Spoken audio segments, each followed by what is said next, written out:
Guys, so for this video nga pala ay itutur ko kayo sa aming bahay.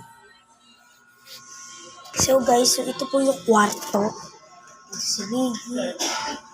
Yan, may bintana. Tapos yan, alit-alit. So guys, napapatay po dito sa amin. Ito po. So ito po yung isusunod. Tatlong kwarto po namin. Ito naman po yung isang kwarto. Yan po yung isang kwarto. Kasi ito naman po yung hallway papunta sa baba. Pagpasensaan nyo guys kung mahina yung boses ko, pero ito yan. Ito, nilagyan dito ng pakit para naman hindi na bumaha dito. Ito yan. Ayan. So, konektado yan. Doon sa baba. Ay, wait lang. So, nasira pa pala yung pipe. Ito nyo yung pipe. Sira. May umapak guys na. Kumaya ko na lang sasabihin. Tapos, dito naman sa baba. Kumaya ko ituturo yung buo.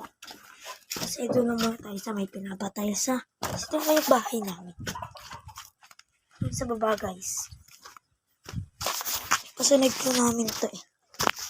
So, ito yung nasa baba. Which is yung yan. May baboyan dito. Tas kubo.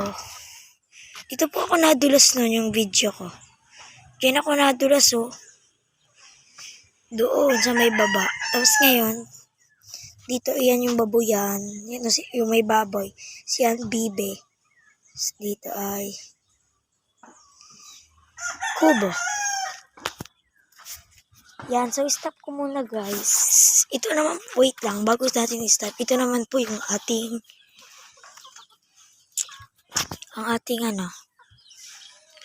aming kapaligiran. Kapaligiran namin to guys.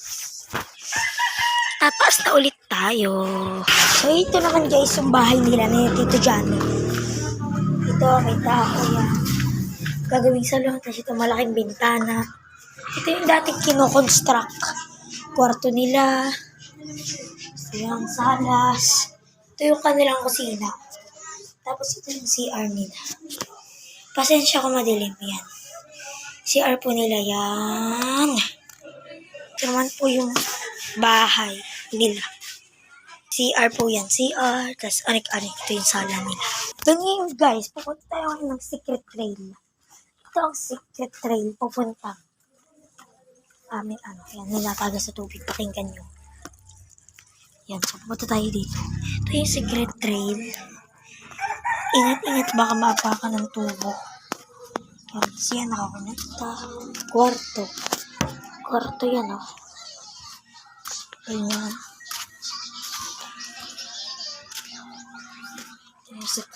Isa pang kwarto. Yan sana ka lang dyan ako nagpa.